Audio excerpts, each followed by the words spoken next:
Okay, so hello everyone, whether you are watching live or whether you're watching replay. Now, I'm really hoping that you've turned up to the right place. You're interested in lowering your blood pressure naturally, and actually trying to find the root cause of your blood pressure, which will lead you to actually being healthier.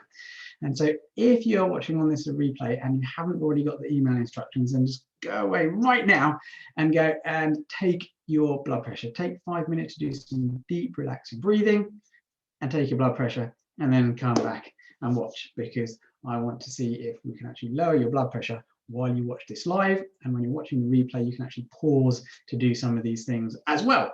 But I want to see what happens in a live setting as well. So hi, I'm Chris Pickard, and tonight's presentation, 3 cardiologist approved secrets to lowering blood pressure without the health destroying side effects of drugs. And hopefully also you can lower your blood pressure while you watch.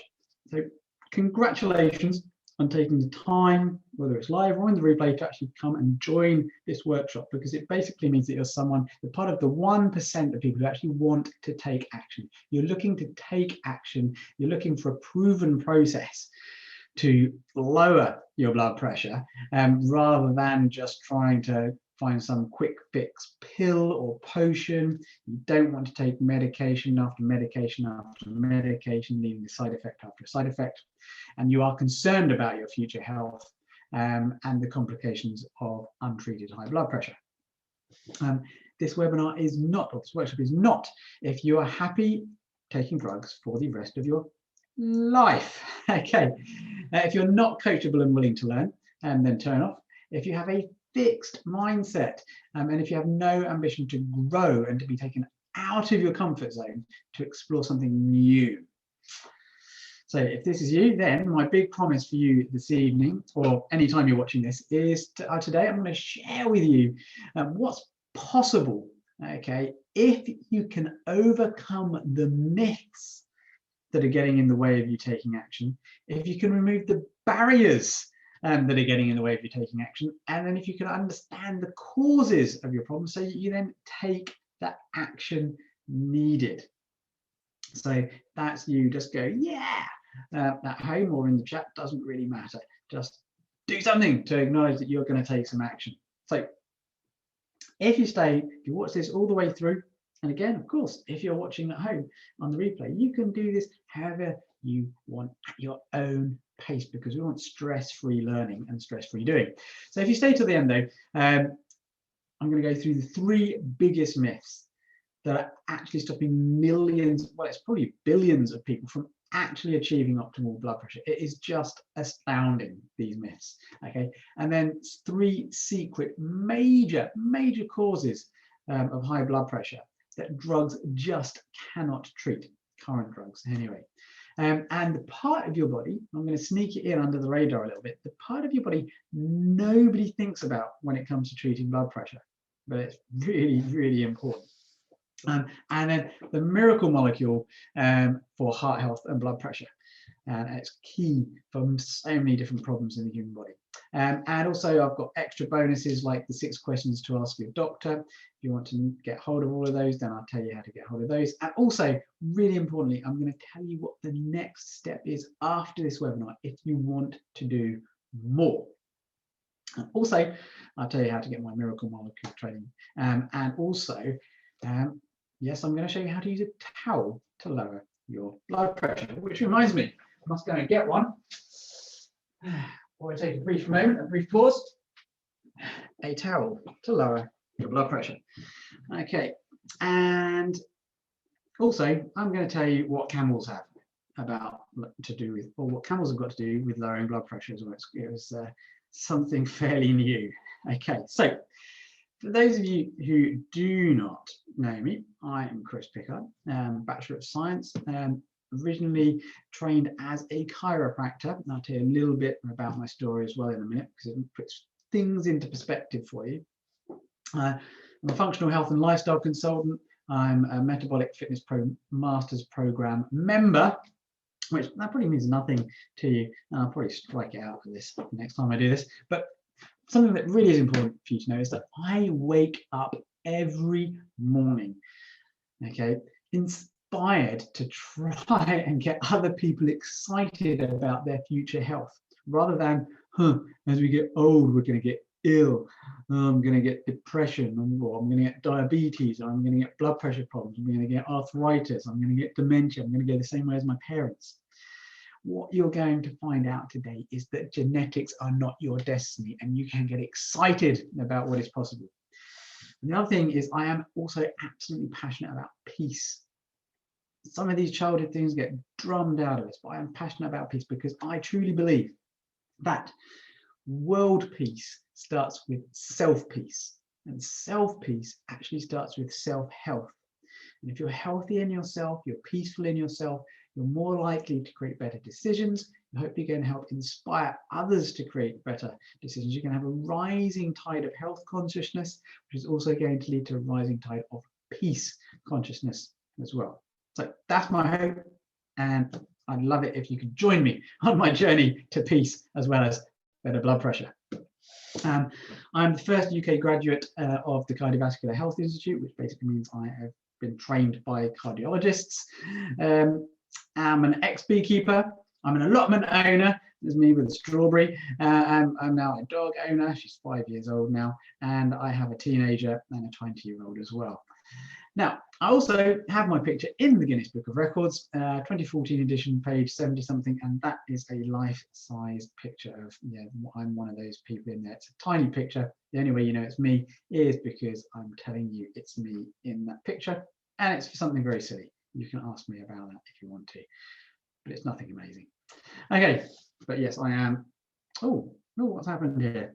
Some pictures have disappeared magically from this, which is fine. This is a picture of one of my patients, Julie, one of my health participants, I should say. This is something that's very important for future health, is getting your language right. And if you think of yourself a patient, then you tend to think of yourself as ill and not in control of your health. But I'm trying to train myself to think of my health participants as people who are participating in their own health, because that's what I want. Now, Julie started working with me because her father died young of heart attack, despite being on all the right medication and doing all the right things, but he still died young of heart disease. And she was approaching the same age. She was already on medication for blood pressure and diabetes, and she just didn't want to go the same way. So she started following my program, which I'll talk to you later about if you want to.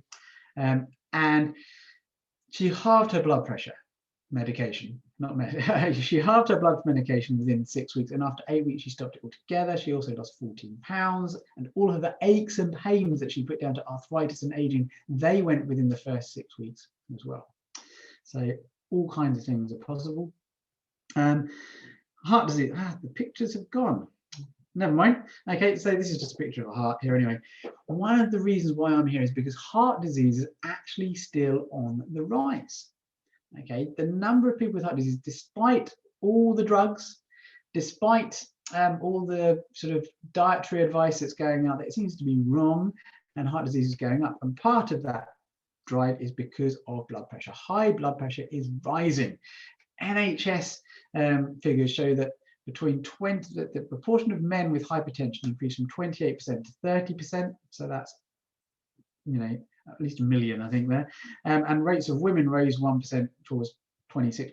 2/3 of men aged 75 and above have some form of high blood pressure. And you've got diabetes, asthma, eye disorders, heart disease, generally chronic mental health, respiratory disease, arthritis, but hypertension is actually affecting almost 50% of the US adult population, and it's probably close it's getting like that in the UK as well. And this is the reason why it's known as a silent killer, because you can have high blood pressure, but without any symptoms, until that blood pressure supposedly can cause blindness or strokes or heart attack or heart failure or kidney failure. Now, here's the thing. It used to be thought pretty much clearly that it was the high blood pressure causing these things. But as we are going to find out this evening, it's not so much that the high blood pressure causes these things, it can accelerate them, but the very process in your body that is causing you to have high blood pressure also causes these things if left untreated. So what, and you're going to see this as well. So while drugs can lower your blood pressure, if they're not actually treating the underlying cause of why you've got high blood pressure, you can still end up having a heart attack or stroke or going blind or having kidney failure, because the high blood pressure itself is not necessarily the cause of the problems that high blood pressure leads to. It's high blood pressure is the first symptom that these processes are happening. Your brain is going, your heart is going, your kidneys are going.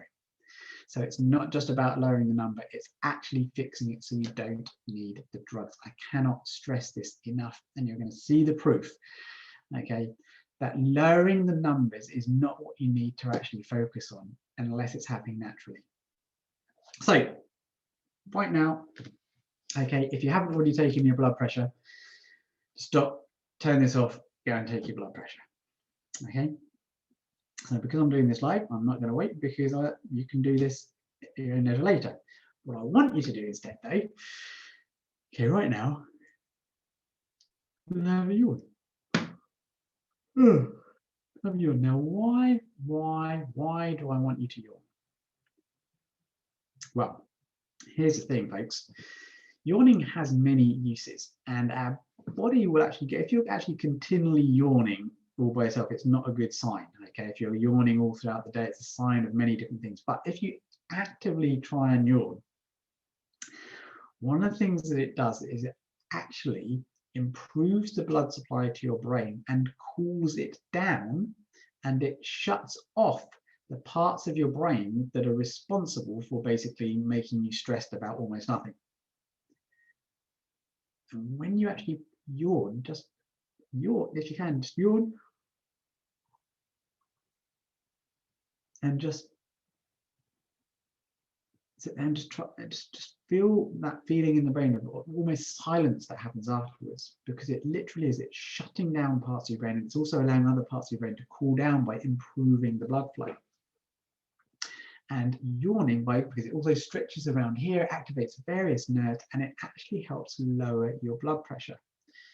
But it does much more than that when you start doing it regularly and in the right way, and using it to basically calm your system down, because the brain can only really handle about 5 words at a time. And I've already spoken hundreds of words to you, but the brain can only, if I spoke 25 words to you, your brain only really focuses and remembers 5. But when you take the time to take a break and yawn, your brain can integrate some of the information that's just gone through. It forces me to slow down, you to slow down, and you'll remember and integrate more. Plus, it will lower your blood pressure. So, and I can send you more information on yawning. There's some great resources out there. But I usually use yawning in one of my mental and mindset courses, which you get when you actually want to actually take me on as a health coach. But here's the story of how I got into blood pressure. My father, who's the young man waving there, and my mother is in the background eating on something. This is when you're out for a picnic. My dad he's never been overweight. Not really. He's never really been that sedentary. He's always had what I would class as not a brilliant diet by a long way. But his saving grace is he's absolutely terrified of needles. And my dad, in his 50s, I can't remember which came first now, whether it's blood pressure or diabetes. But here's the thing: blood pressure drugs increase diabetes, and diabetes drugs increase blood pressure. Yet they'll try and, it's crazy out there anyway, the way it all works. But my father's blood pressure and diabetes have been getting slowly worse and worse and worse, on more and more drugs. And it got to a point where the drugs were not controlling his blood sugar anymore. And his doctor told him, look, unless we can get your blood sugar under control, in the next 30 days, you're going to have to start using insulin, so injecting insulin. Now, my father hates needles, and is scared of them so much that even when he goes to a dentist, he'll just have a local anesthetic from a gel, and he won't have a needle put in. He'll actually put up with, just things being wrenched out, and he's had teeth pulled and fillings and all sorts. okay, without an injection. That's how much he doesn't want an injection. So this really motivated him. When he was forced with the threat of basically having to inject things, he was like, okay, got to do everything I can. And he'd already done all the stuff from the dietitian. He tried just simple supplements from me as well that are meant to be good for blood sugar and this and that and the other. But he needed something different. So I dug deep. I found something very different and put him on a program of lifestyle change. And within 2 weeks of him starting, his blood pressure and his blood sugar were normal on the drugs. Okay, so before the drugs were all failing to work, his blood pressure was going up, his blood sugar was going up. Within 2 weeks of going on the right lifestyle program, everything came down. So much so that he decided he was going to stop taking the drugs because he was monitoring his blood sugar and his blood pressure daily anyway, to see what happened. And after another week, so 3 weeks in, he basically weaned himself off all his medication, and his blood pressure and his blood sugar were completely normal. And a week later, no drugs, blood pressure. So after 4 weeks, went back to the medical doctor. The doctor did the readings, looked at what my dad's readings were, and said, fantastic, the drugs are finally starting to work. And my dad said, no, I stopped taking all the drugs 2 weeks ago. This is purely from a diet and lifestyle change and some nutrients. And the doctor just did this. It was like he had a paper bag over his head. He had hands over his ears, hands over his eyes, hands over. He did not even ask my father what any of those changes were. And a lot of people, when it comes to blood pressure, when the patient, they're just like this. They think that pills is the only way. But as you're about to find out, it's not. In fact, it's completely the wrong way. And also for blood sugar as well, it can be helpful and it can be useful in a crisis, but it's not the right way to really get things under control. There is a far better way. And so my father now does just enough to basically make sure he doesn't have to get on insulin. He doesn't do enough to stay off all the pills because that's my father. But there you go, he knows what he can do. So anyway, so what I'm going to go through now is I'm going to say not just what sort of, the fact that, okay, I helped my father. I'm going to go through what I've learned since then that is helping even more patients get even more healthy. So are you ready? So before we go there, you might be thinking, hang on a moment. My doctor has tested everything. He's tested everything, all the bloods, everything's normal. There's nothing I can do. Lifestyle, I already have a healthy diet. My problem is actually genetic because my father had it, my mother had it. Julie, the lady I was speaking to you about earlier, her father died young. All of my grandparents had high blood pressure and diabetes. Okay, so you might think my problem's genetic, and also you're probably thinking once you're on the drugs, you've got to stay on them forever. I've just told you a story where that's not true. And you also may be thinking it's difficult to be healthy. Now, it may be difficult to be perfectly healthy, but it's entirely easy to be healthy enough to get the level of control that you want. My father is a living testament to this. Now, there's only 3 things you need to succeed. Okay, you need to be coachable and willing to take some action. You must focus on progress rather than perfection. And you must commit to never letting your self-doubt stop you from actually having what you want, which is better health. Okay, so you can do this. You really can do this. So, have a moment.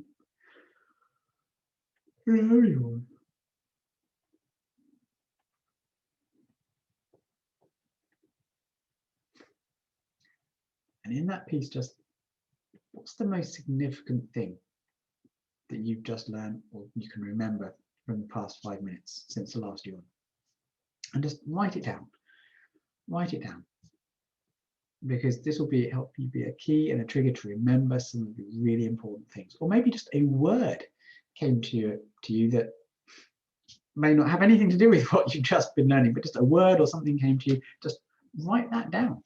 Okay, and then when you go back through your notes of this, just write down, read what you've written, and just see what memories it triggers for you. Because what we're going to be going through here now is a bit of a paradigm shift for many people. What's a paradigm shift? It basically means we're not telling you, okay, do this, do this. What we're going to do is we're going to give you a whole different shift. And look, so at the moment people are looking like this at blood pressure, but really, if you look over here, there's an entirely different way of doing things. And you can only do it by looking differently. So the big problem and the three big myths. So the big problem is this, okay? And this is the way that basically most drugs work on lowering blood pressure. There is a system known as the RAAS system, the RAAS system, the renin-angiotensin system, basically, or the renin-angiotensin activation system. And this is here because, okay, basically, your brain needs nutrients. And your nutrients are delivered in your blood. Your brain needs oxygen, and oxygen is delivered in your blood. And so if you have not got enough blood, okay, there's not enough blood volume, then your kidneys will sense this. And say, well, there's not enough volume in the blood, so you've got the pipes like this. And I don't know if you've ever watched a river. Where the river is wide, the water goes slowly. Where it's forced to go through a narrow gap, it goes much, much, much, much faster. Okay, so if, you know, the arteries are like massive, and the capillaries are massive, and they're all relaxed, but there's not much of, there's only just a trickle going there. What has to happen to fill the whole pipe and get the pressure up to the brain is the pipe has to constrict, or you have to get more stuff in there. So your body does a little trick. Okay, well, one, it basically activates all your blood vessels to constrict and tighten to actively increase blood pressure, so that it can get more stuff squirting up into the brain. Okay, but also your kidneys, through basically all this signaling system, okay, through your liver and your kidney, through your liver and your lungs, basically, and your adrenal glands, it basically, your kidneys then start drawing on and holding on to salt, because where salt goes, water follows. So if there's more salt in your arteries, in your bloodstream, water is sucked in, which basically creates more volume and helps your blood pressure stay higher to pump the nutrients up to your brain. So because this system actually exists to basically increase people's blood pressure, and so many people do have too much salt, or in the wrong ratios, they have too much water being drawn into their system, and they have high blood pressure. So if you lower salt, your blood pressure tends to go down to a certain extent if you have too much salt intake. But if you don't have too much salt intake and you lower your salt, then what happens is your body wants to hold on to salt, so it will keep on raising your blood pressure. But there are various drugs that can block this process in different ways, that basically stop your nervous system from constricting your arteries even when it needs to, and it can actually make your body want to dump more salt. But salt is very, very important, not just for keeping water in your bloodstream and therefore keeping it nice and watery. It's also needed to make all the cells in your body work properly. You need salt to make your muscles contract. That includes your heart. You need salt to actually relax. You need salt to make your body create energy. You need salt for you to absorb nutrients. You need salt for your sugar system to work properly. You need the right amount of salt, which is why there are so many mechanisms for your body to hold on to salt. So if high salt isn't the cause of your high blood pressure, doing all of these things, taking all these drugs and lowering salt in your diet, may lower your blood pressure temporarily, but your body will want to keep on trying to raise your blood pressure. So, but because they just focus on this one system, if this system just fails, they just keep on giving more and more drugs that affect this system more and more ways, and they completely disregard all the actual causes as to why your blood pressure might be going high that has got nothing to do with salt, which is a lot of people. It's got nothing to do with salt, but this is the only way that blood pressure is treated medically. So the drugs don't work. This is the problem, okay? The drugs don't work, okay? And one pill leads to another pill, leads to another pill, which actually then starts leading to more blood pressure, diabetes, dementia, a whole load of problems, all kinds of breakdown. Only 34% of people respond favorably to drugs because only 34% probably have too much salt in their diet in the first place, and all they have to do is lower salt and their blood pressure is fine without drugs. 97% of people report significant side effects, and that shouldn't come as a surprise once you understand how important salt is to every single cell in your body. And if you're taking drugs and doing things to actually just lower salt all the time, you're going to run into problems. 50 to 80% of patients are not compliant with the treatment because of the side effects, and 4 out of 10 discontinue treatment due to the side effects. And more side effects are found all the time. This was back in 2012. They found out that the elderly population, just by taking one of the most popular drugs, an ACE inhibitor, you have an increased 53% higher hip fracture risk within 45 days of taking your first ACE inhibitor, and a 58% higher risk when you start on a beta blocker. And I think part of this is because when you lower salt, you lower all kinds of mechanisms in the body. You're more likely to fall and injure yourself. So not a good idea. But this becomes so one-minded, the use of drugs, that this is one of my favorite cardiologists, Dr. Asim Malhotra, says, honest doctors can no longer practice honest medicine. We have a complete healthcare system failure and an epidemic of misinformed doctors and misinformed and harmed patients. It's a cardiologist saying this. So, relax. Everyone. And just write down something important that you've learned in the last few minutes, or just write down a word that came to your mind, because it's all going to be helpful, especially when you understand the power of yawning and the power of intuition as well. And de-stressing, because stress, as a lot of you know, is one of the major causes of high blood pressure, and drugs don't treat stress. So what's next? Myth 1 is normal is not healthy. So this is the bit where so many patients say, I've been to the doctors, so many health participants have been to the doctors and they've had a blood test and it comes back normal. The doctor says there's nothing wrong, this is completely normal. Now, this may be true to some extent, although I do see a lot of blood tests where it comes back with, oh, this is abnormal, but no actions needed. And it's like, what do you mean it's abnormal, but no actions needed? Are you insane? Because these normal ranges also are not based on what is actually known right now to be healthy. There has been so much science done about blood chemistry that we actually know that these ranges that are commonly used around the world by medical doctors are just plain wrong.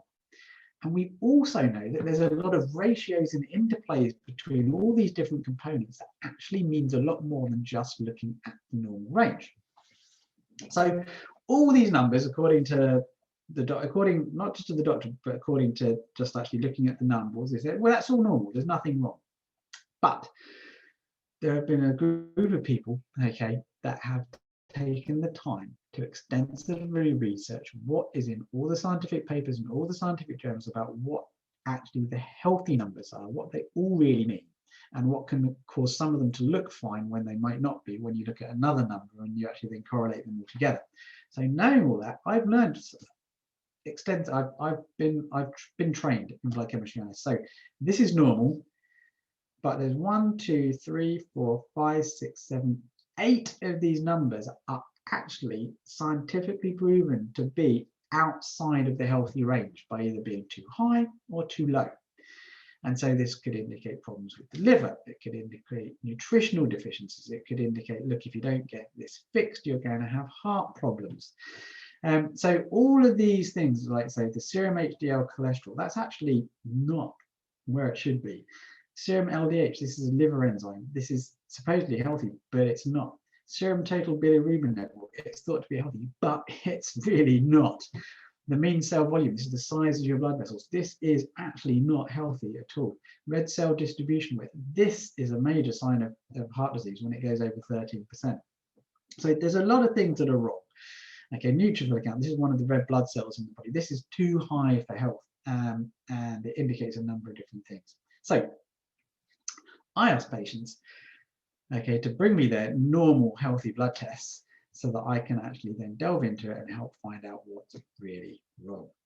So have a yawn about that if you're watching this on the replay, and have a think. Maybe go and dig out your lab tests, okay, and have a look and see if there's any indicators, see if there's any asterisks or anything on there that actually say abnormal, but satisfactory, no action needed. Okay, but if you want another opinion, I'm here. Oh, so myth number 2. Okay, that it's genetic. Okay, now familial problems like, oh, my father had high blood pressure, my grandfather had high blood pressure. That's a familial tendency, and that's not the same as genetics. Okay, genetic problems are things like Down syndrome. You have it from birth. You are born with it, straight away you have it. Genetic things like a hole in the heart.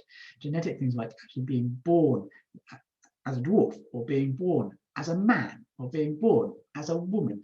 Those are genetic things. They're right there from birth as diseases, as problems, or just as you normally are, you know? Just that's what genetics is you have it right from birth. And so if you've got high blood pressure at birth, that's a genetic problem. Okay, there's something that's gone wrong somewhere in your whole system. Getting something later in life is a familial predisposition because of your genes, maybe, okay, but it's more to do with your lifestyle. And this guy, Professor Tim Spector, okay, he led the PREDICT study, which is a study on 13,000 twins, some of them identical. One of those identical twins is one of my patients, and I think I've got another patient who's in there as well. And basically looking at 13,000 twins, and identical twins have identical genetics, not just close to their mother, close to their father, close to their brother. They have identical genetics. In fact, there's 2 doctors on TV, the Zander and someone or other. They are identical twins, but one of them's overweight and has problems, health, and the other one doesn't. And the difference is their gut bacteria and their lifestyle. Your lifestyle and your gut bacteria are more to do with your health than your genetics. Genetic health comes from genetics is only 20% of your health at most. And how you live your life actually determines how your genes play out and whether you will get cancer or you won't get cancer. There's a study that was, this is again just an accidental finding, that mice were genetically bred to get cancer. So their genes were, changed in a laboratory, and they were designed to get cancer. And also, as it so happened, that these mice also ended up having no fur. Okay, so basically they were genetically bred to have cancer, and they also had no fur, just as a side effect of the genetic manipulation. But when they fed these mice a good, healthy mouse diet, okay, these mice genetically bred to have cancer and then give birth to genetically cancerous mice, after a couple of generations of eating healthily, the mice started giving birth to mice with fur that did not get cancer. Healthy lifestyle can actually start changing the genes that you pass on to your offspring. And it was an amazing discovery. Okay, what we do in our life, okay, can actually affect generations after us. If we have bad decisions, we can cause bad things to happen for our families, our children, our children's children, our children's children's children's children. But if we do good things, we can actually pass on good stuff to our children and our grandchildren and our great-grandchildren. So this is why I'm so keen on young men and young women, okay, doing things like actually going through some of the programs I have to detox and clean up their bodies and getting this as good genetic or epigenetic shape as possible. And then this guy, let's say this Tim Spector, this is Dean Ornish, he did a study on prostate cancer and prostates, and he showed that you could actually change about 400 genes in as little as 90 days by just changing your lifestyle. Your genes are not your destiny. And another study, some of the nutrients that I actually use, okay, were very, very similar. In fact, by one of the same companies that I use actually did this study. And basically they put people on an 8-week program, including diet, sleep, exercise, relaxation, and also some specific supplemental probiotics and phytonutrients, which I can tell you all about. And they did this for 8 weeks, and within 8 weeks, they were genetically, or 3.2 years younger in 8 weeks. So if you would like to know about this program, then reach out and we'll get you on the UK version of this program. So again, okay, maybe if you're watching live, maybe if you're watching at home on a replay, how are you? Oh, relax. And just grasp the power that you have over genetics. It's conclusively proven that genetics only taken familial tendencies only make a small part. So if your father had high blood pressure and heart disease, if your mother had diabetes and dementia, it doesn't mean to say that you will if you do the right things. But it's a question, as you've seen from the blood chemistry, of finding out what's really wrong with you. And that's just one test you can do. And then myth number 3 is you need to treat the numbers to live longer. So this is another UK cardiologist, Dr. Sanjay Gupta, and he basically says you don't need to you should not focus on the numbers of blood pressure. You should actually focus on something useful, like how many times a day do you give thanks? How many times a day are you actually grateful and you express gratitude? He says counting your thankfulness and your gratefulness is a far more meaningful number to count and track than your actual blood pressure numbers. This is a cardiologist saying this, a cardiologist. So here's a study looking at ACE inhibitors, one of the most common forms of drugs, and there's lots of different ACE inhibitors. There's lisinopril, captopril, enalapril, trandelapril. There's quite a few different ACE inhibitors. And what this study did is they looked at all of the different ACE inhibitors, and they basically compared them all to see which was the best one at lowering blood pressure. And they basically showed that systolic blood pressure, diastolic blood pressure, they were best lowered by something called trandelapril. Mean arterial pressure was best lowered by something called enalapril. Placebo was not very good. Captopril was right in the middle. And then the worst of all was lisinopril in 2 cases. So in 2 cases, lisinopril was worse than doing nothing. So that's not good news for anyone on lisinopril. It could be worse for you than doing nothing. Okay, so remember that. So the best drugs for lowering blood pressure were trandelapril and enalapril, and right in the middle was captopril. So what they study also did is they looked, it's not here. It's unbelievable. Okay. This is a slide. I just transferred the slides from somewhere else, and all of a sudden a lot of them's gone missing. But basically, this slide was basically it looked like this. Apart from it was all about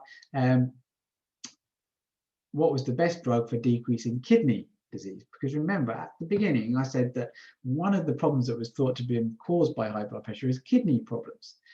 So you would have thought that the drugs that were the best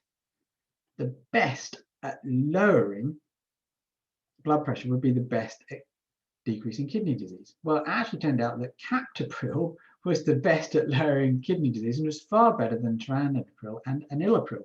And I think from what I remember, enalapril was actually really not very good at all.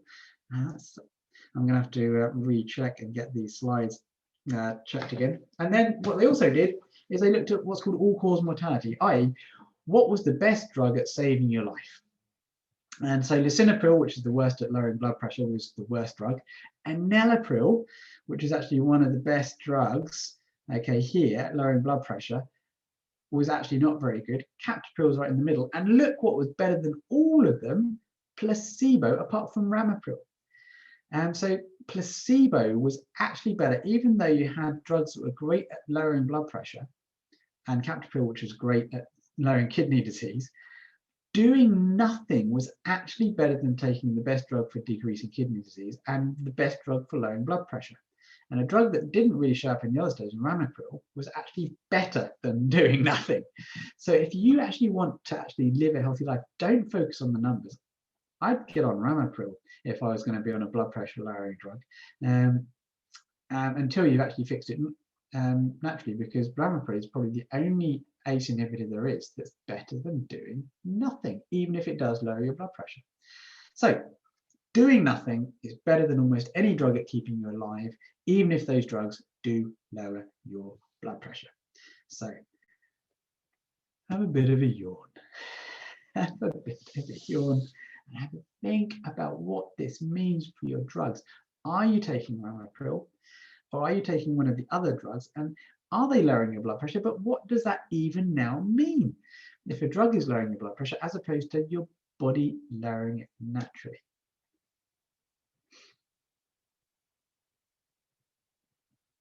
So, are you ready for the top 3 secrets? Secret number 1, it's about your epithelium. So epithelium is stuff like your skin.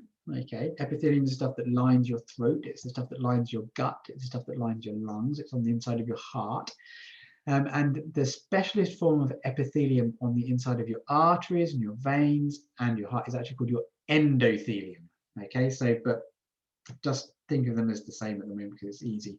But basically, the number of chronic diseases in the States that is actually related to epithelial disease is going up because the epithelium, it's all about skin, lungs, heart, blood vessels. And year after year, it's going up and up and up. I mean, 140 million, almost 150 million by 2015, 160 million now, 2020. And it's expected to rise and rise and rise and rise because drugs aren't helping any of this, apart from actually captopril possibly is, and also I should imagine ramipril must be helping. So what are epithelial cells anyway? Well, they're, as I said, skin, and they're held together basically, and they're held together to stop things getting through, and it, makes you make things basically like tubing, like this capillary. So you have a number of cells, and then on the inside of the cells you have a gel-like structure. It's called easy water or exclusion zone water, and then in the middle you have a red blood cell, and the red blood cell basically goes down this nice, smooth, lubricated capillary. But if you get a gap or a break, or the endothelial cell isn't working properly, then this gel-like matrix starts to disappear. You start to get inflammation, then cholesterol plaque to the area because you can't make a gel-like structure, and you start getting it's clogged up arteries basically, among other things. And so endothelial problems are thought to actually be the reason why cholesterol plaques arteries. It's not that cholesterol plaques the arteries willy-nilly, which is why 60% of people who die from a heart attack have high cholesterol, but the other 40% have low cholesterol. And because it's not necessarily the high cholesterol that causes plaquing, there has to be damaged arteries basically, and damaged endothelium. And the amount of endothelial cells in your body weigh the same as your liver. It's enough to cover 6 tennis courts, and if laid end to end one side at a time, 2.5 times around the globe. There you go, some interesting facts from nature.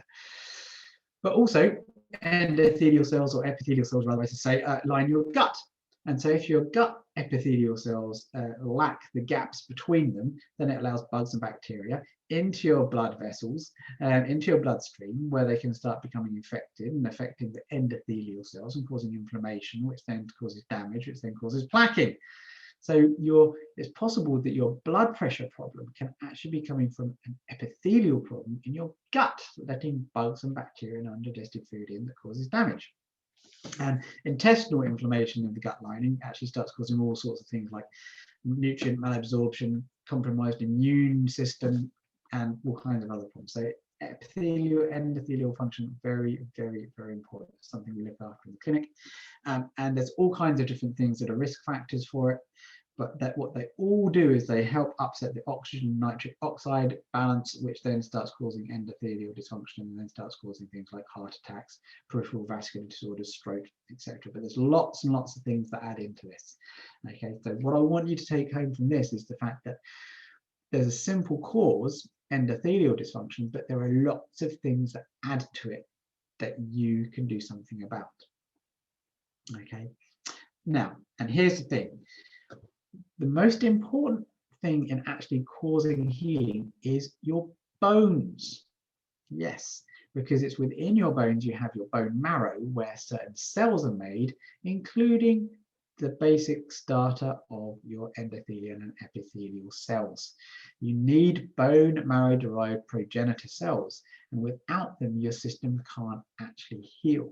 And this is why actually looking after bone health can actually be really, really important in actually looking after your heart health and your blood pressure. They come together. So,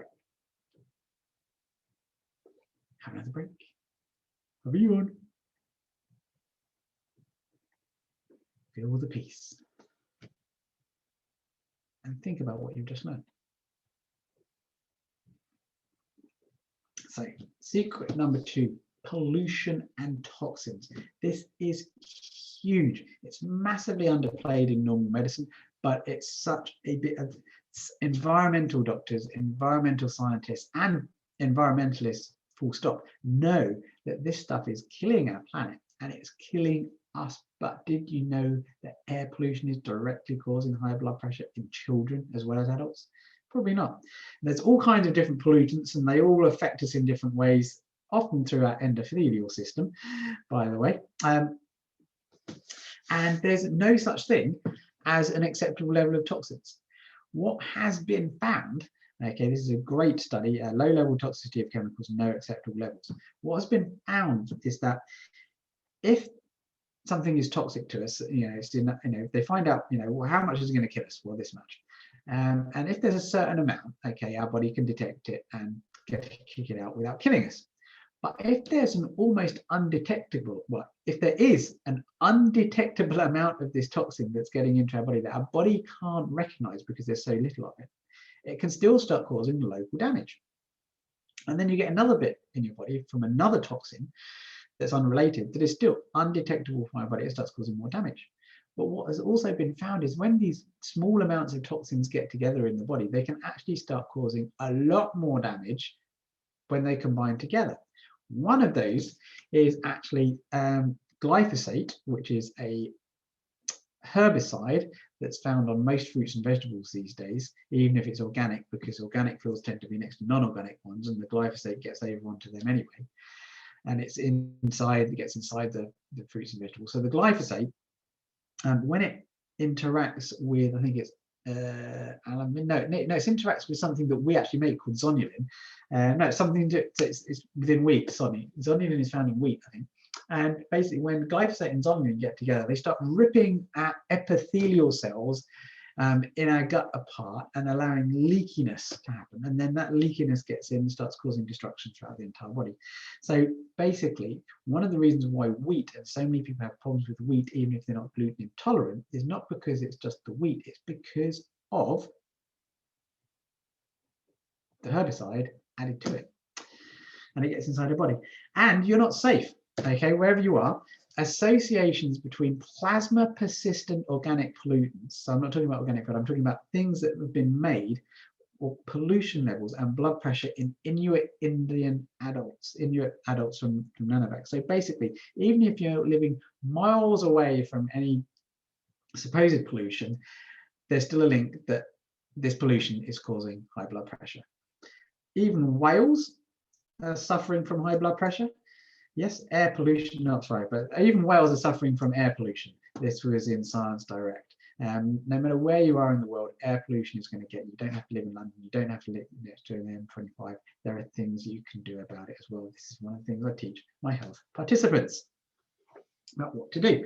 So the answer is to basically, you can actually try and move environment, but as I've told you, that's very difficult to do. But you can actually do things to make your personal environment much cleaner. And you can also make your insides much cleaner as well. And someone who made his inside much cleaner was Derek. And the reason I've got a picture of a cake here is because Derek is a cake designer. And his blood pressure was, not really terrifically high, but he was concerned about it. His doctor was concerned about it because it ran in the family, the heart disease, especially in the male side. And so his blood pressure was 132/84. And Derek cycled, he ran, he was fit, he was healthy, he had a pretty good diet, looks great for his age as well. He looks far younger than he really is. But blood pressure. Basically, followed the program for 7 days, my detox program, and 7 days later, his blood pressure was 115/78. He basically, his blood pressure went down, he ran faster, he felt fantastic. Okay, that's 7 days. Okay, so again, it's time to yawn in a good way.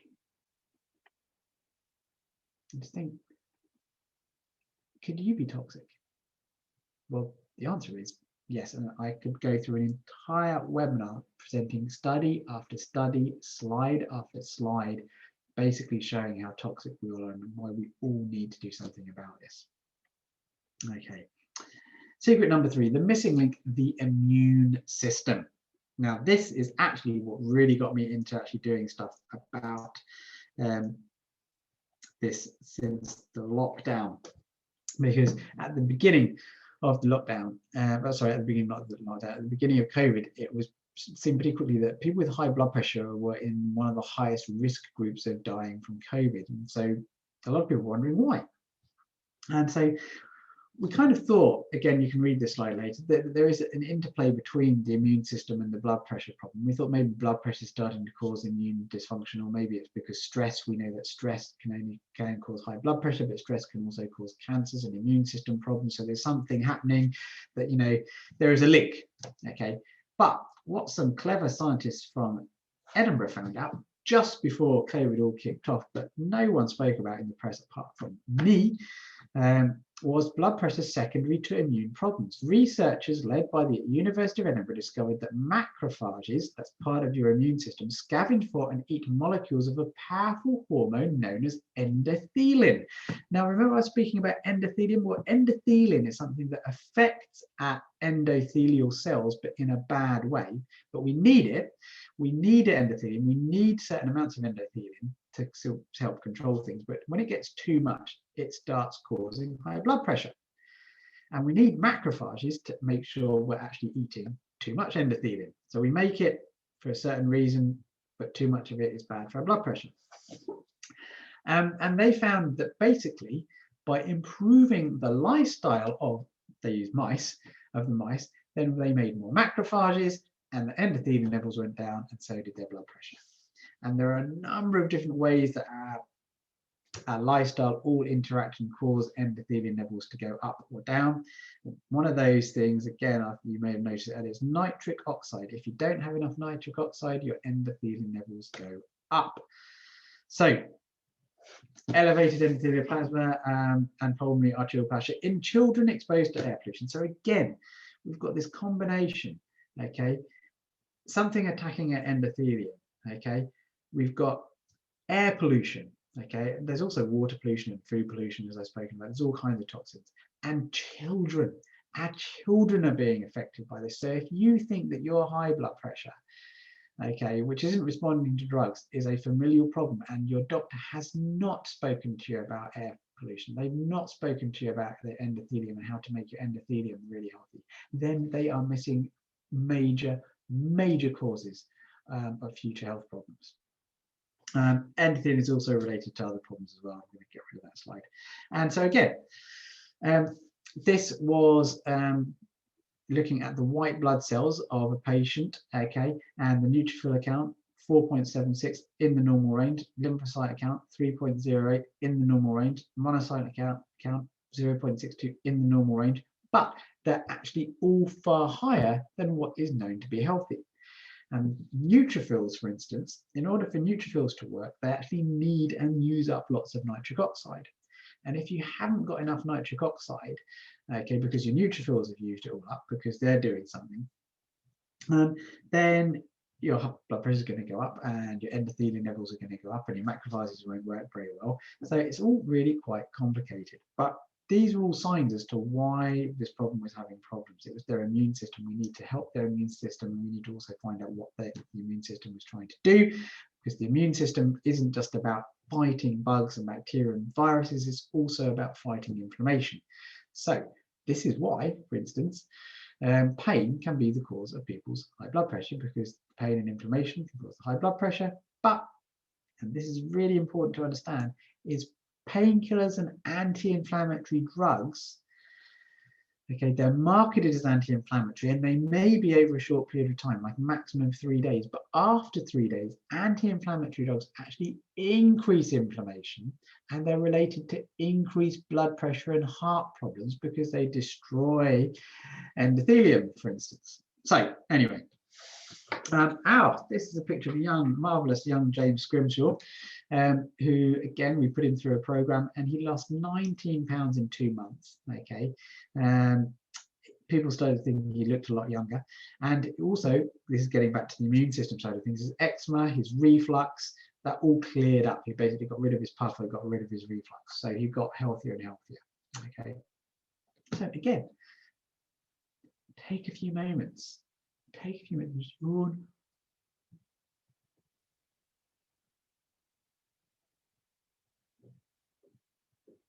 Slow down. Enjoy the calm. Let your brain reset. And just integrate what you've learned. Blood pressure can be caused by air pollution. It can be caused by what you're eating. It can be caused by your immune system. It's all related to endothelial dysfunction, and drugs don't fix any of those problems. And one more cardiologist, this time not from the UK. This is a guy from South Africa, Christian Barnard. Very, very famous, certainly when I was growing up, because he pioneered heart transplant surgery. But he said, I have saved the lives of 150 people from heart transplantations. If I had focused on preventative medicine earlier, I would have saved 150 million. And he was certain that basically the right nutrients, the right supplements, the right prevention would actually save more lives, okay, than just going down the drugs and surgery route. So you've learned the 3 myths, you've learned the big problem, and you've learned 3 secrets. Hopefully you've learned a lot. And now we're going to go into what's the next step. If you would like to know what is the next step, what can you do next? What can we do? Well, this is where I'm going to introduce you to a different model of looking at things. Okay, I'm just going to whiz through this. You can actually read this later. But traditional model of healthcare, okay, you have to have a crisis before they actually take action. Okay, it looks at whole populations. So it's like, well, if 60% of people from heart attacks are dying because they've got high cholesterol, if we just lower everybody's cholesterol, despite the fact that 40% of people who die from heart attacks have low cholesterol, we're just going to decrease heart disease at a population level. We're not really going to investigate what happens at an individual level. I'm the doctor. I'm going to tell you exactly what you need to do. I'm going to prescribe you drugs. Before you're sick, you have to have something damaged, so we have to repair you. So if there's nothing that we can see damaged, we can't help you. You're a victim, you're a patient. Any of your ideas we're going to ignore. We're going to be very general about everything. We're only going to treat the symptoms like high blood pressure. High blood pressure is a symptom. It's not the cause. And if things aren't bad enough, we're just going to sit back and watch until you become sick enough that we can do something.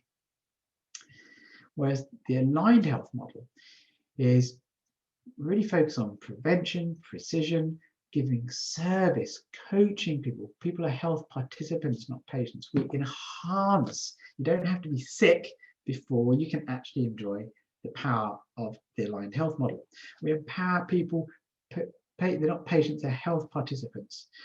We can actually predict what's going on. We can listen to what patients are saying. We can look at what's happening in lab tests, and we can predict what's going on rather than just ignoring things until they become really bad. We can give you personalized approaches.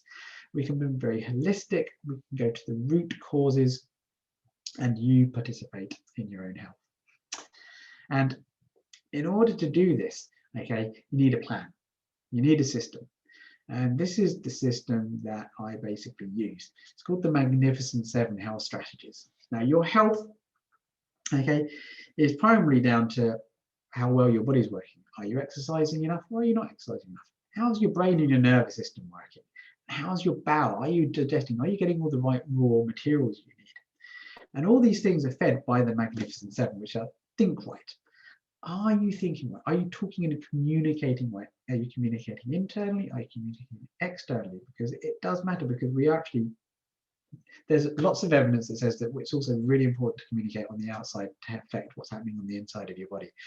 Are you drinking right? Are you eating right? Are you moving right? Are you detoxing right? Are you sleeping right? All these have massive impacts on your blood pressure. If you're not sleeping right, your blood pressure is going to be high. It doesn't matter how many nutrients you take, you're not going to get better. And when you get think right, talk right, drink right, eat right, move right, detox right, and sleep right, all correct, stress, toxins, and trauma just literally bounce off the body. Your health is protected.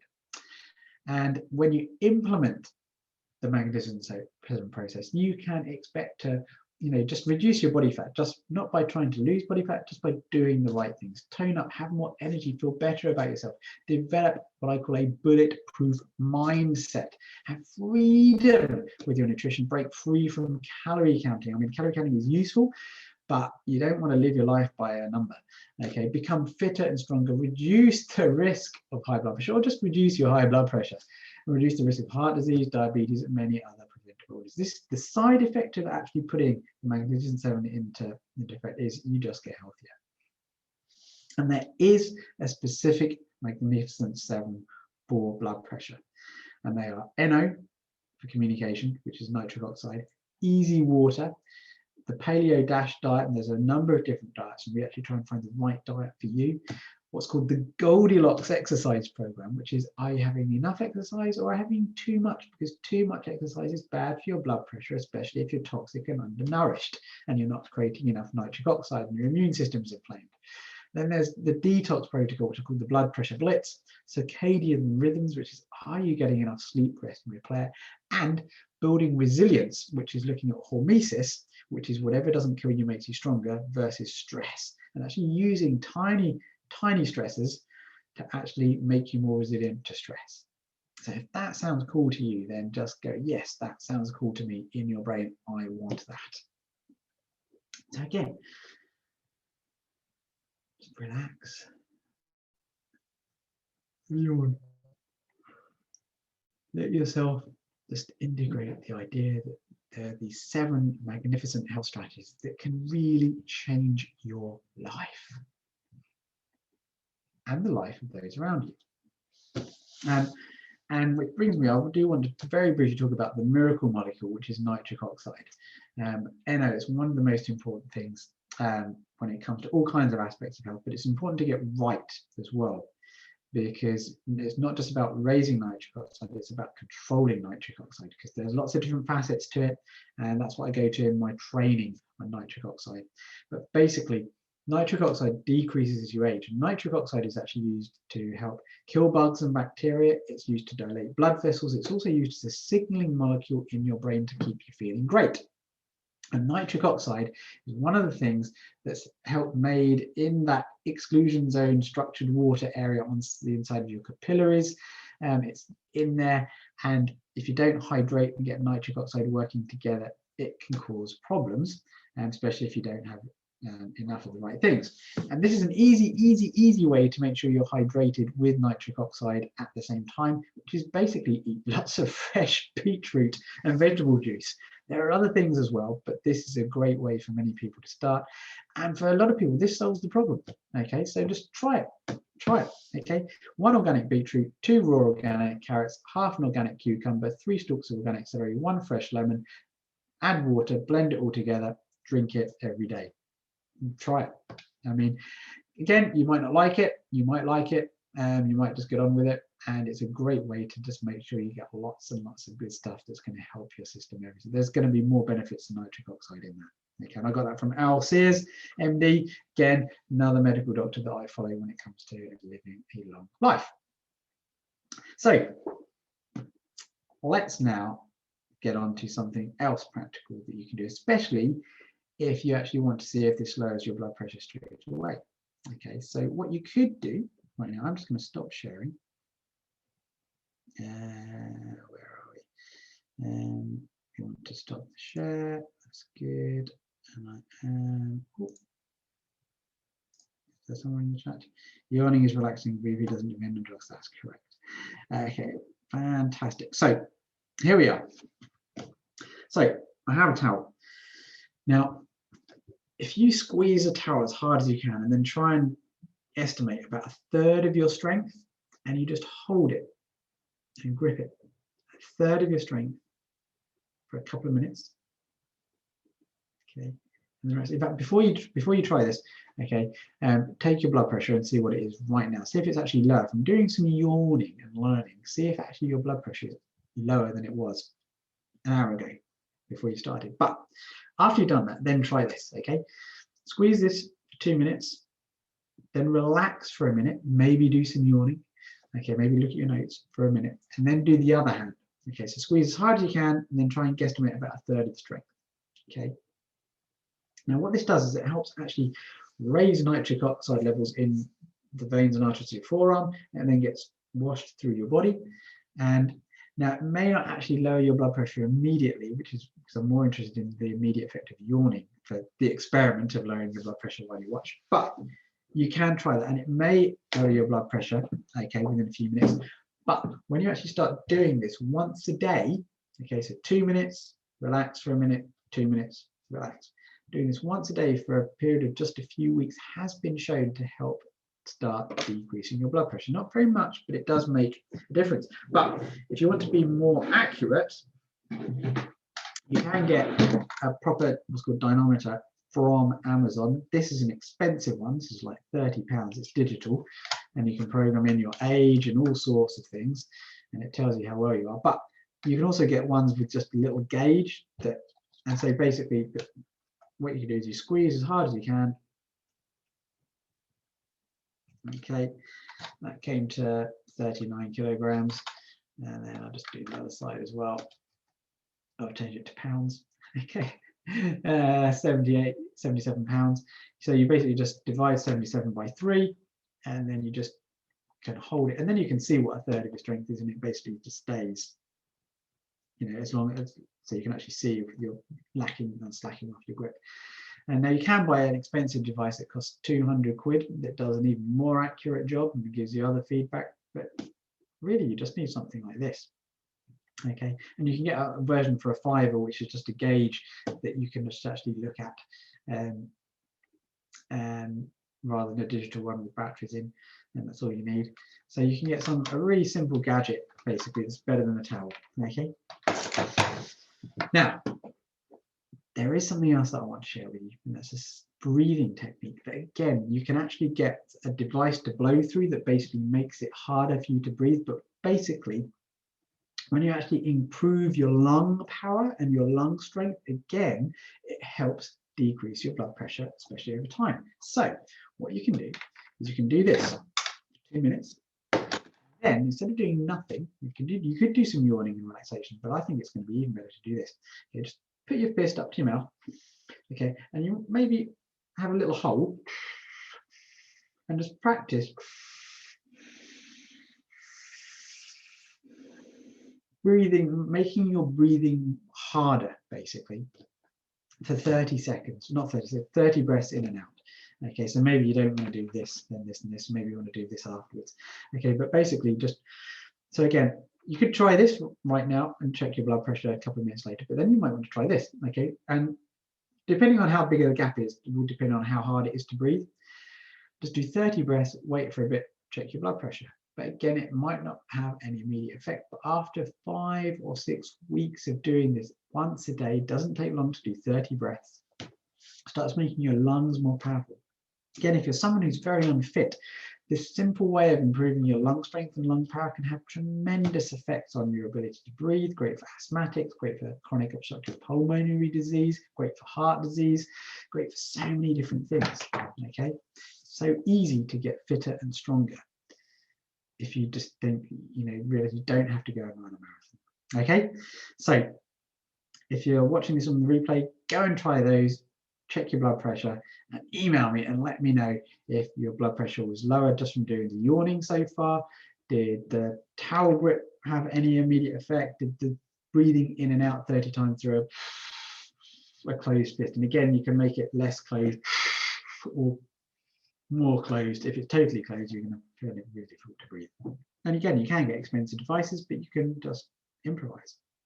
So let's go back to where we were.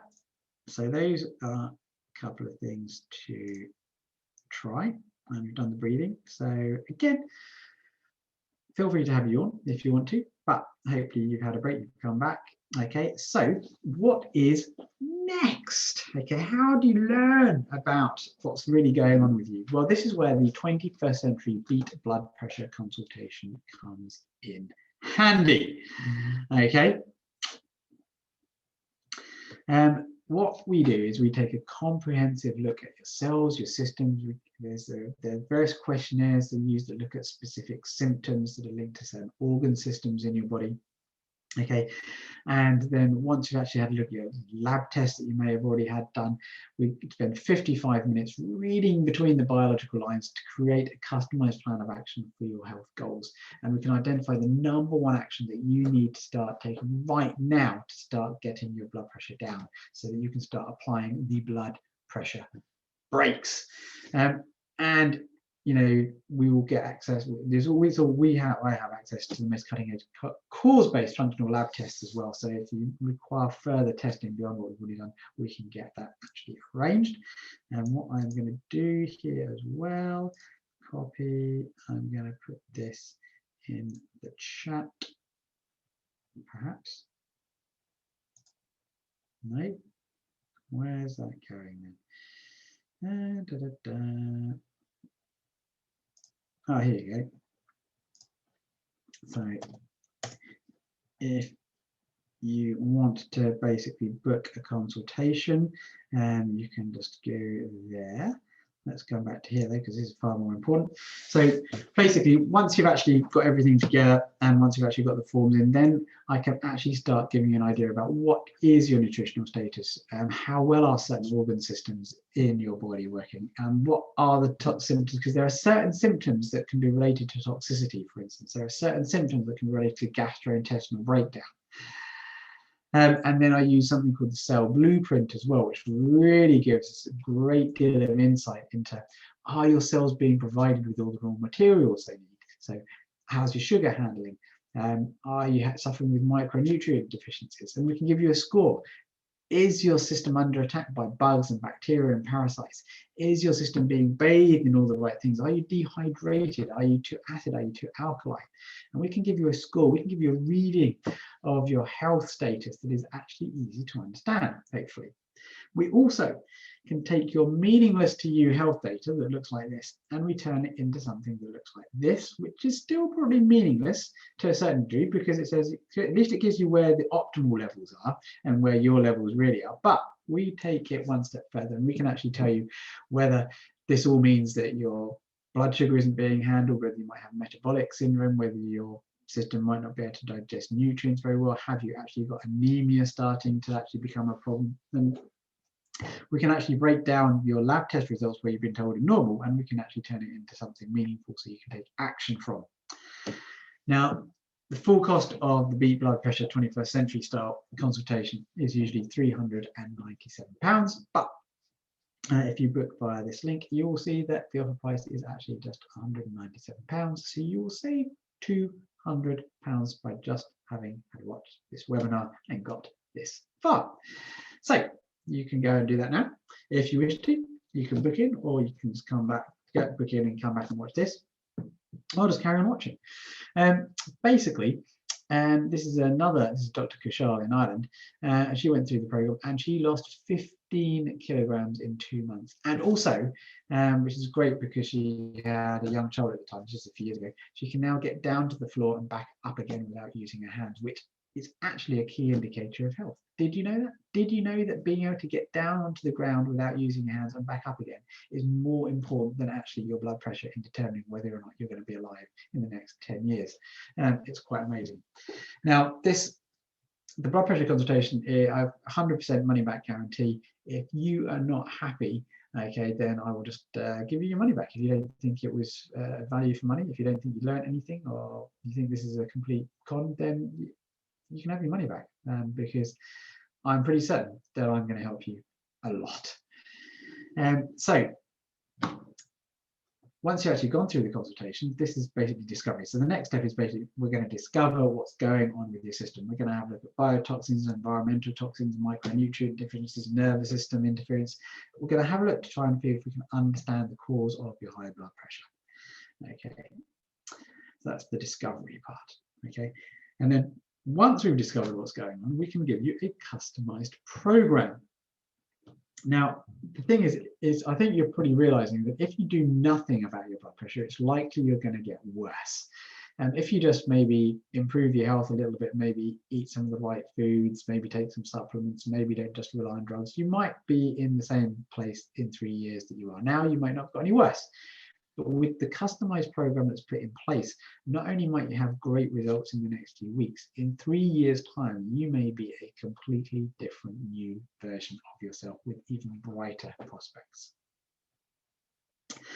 And then after the discovery, we have the recover phase. That's where you put the recovery plan into focus. We focus on the root causes of disease originally, but then we want to actually start focusing on what are the root causes of health. So we want to remove the causes of disease, but now we want to actually start building the causes of health in your body.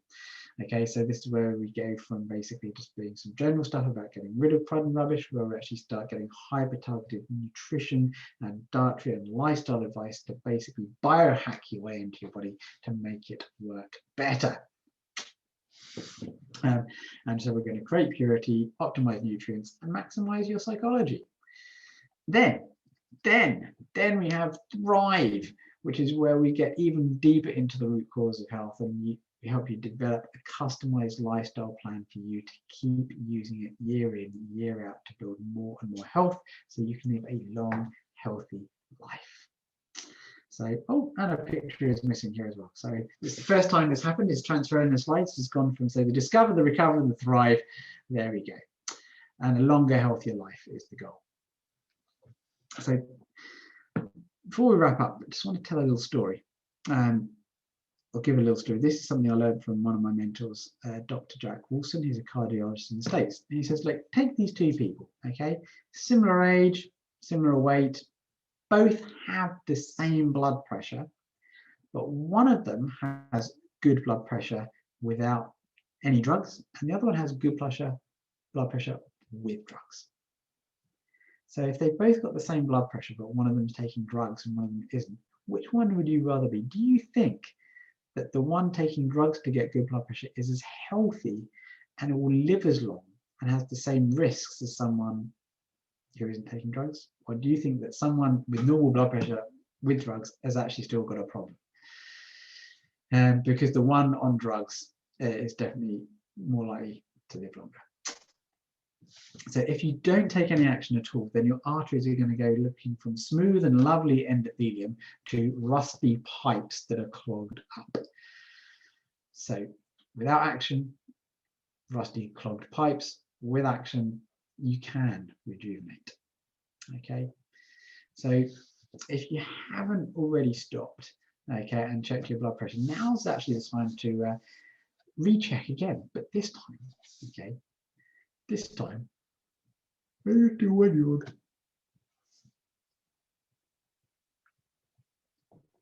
A 1-year-old. Have a 2nd-year-old. Have a 3rd-year-old. So stop the playback. Take 3 units and then take your blood pressure. And again, I'd love you to email me and let me know what actually happened. Okay, did your blood pressure go even lower? Did it get even better? How did you feel after 3 yawns in a row as opposed to just 1? So what happens next? If you do click on this link, you'll be taken to this page.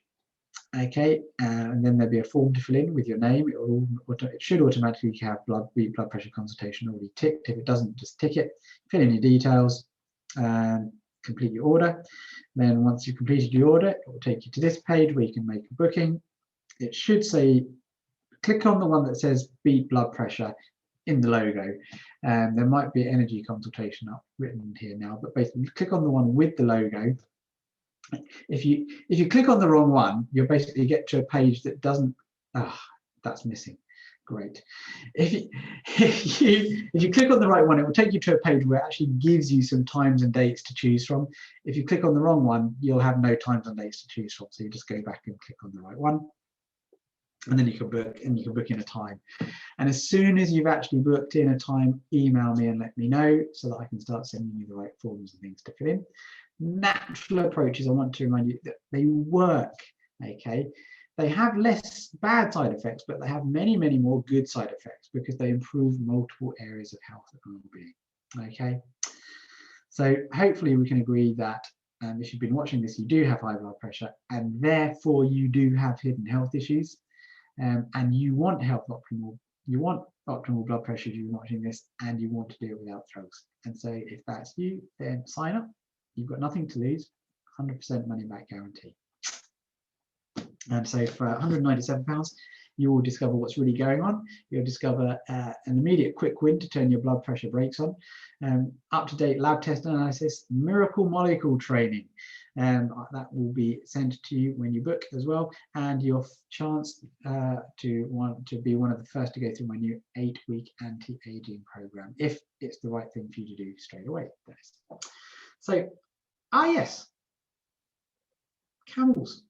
I've forgotten. This surprised me. Basically, fermented camel milk has been shown to help decrease blood pressure. So again, fermented camel milk, okay, and they found out that the reason it is, it's nothing, you don't have to have camel milk, it's because of certain bacteria. Certain bacteria that you can actually get in pill form have been shown to decrease blood pressure.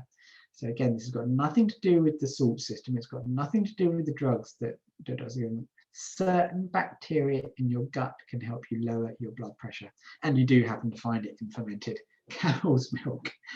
So there we go. You can go and you can book a session with me if you so wish. I'm here to help. Why? Lots of camels. Questions? If there are any questions, then email me. I'm not going to answer any questions live tonight, but unless there's some burning question that comes up, but otherwise please just email me your questions, because a lot of this webinar is now designed for you to actually do at home. Okay, and thank you very, very, very, very much for watching, and please let me know your results, okay, because I really want to know how any of these things have helped you as you've been watching this. Are you feeling more confident that you can actually change for the better for the future? Okay, so once again, thank you very much for watching, whether it's now or later. You're absolutely amazing. And yeah, I shall make sure that the replay goes out, because I have actually managed to record it today. So just now got to work out how to stop. Okay, bye for now, everyone. Be well, be magnificently healthy.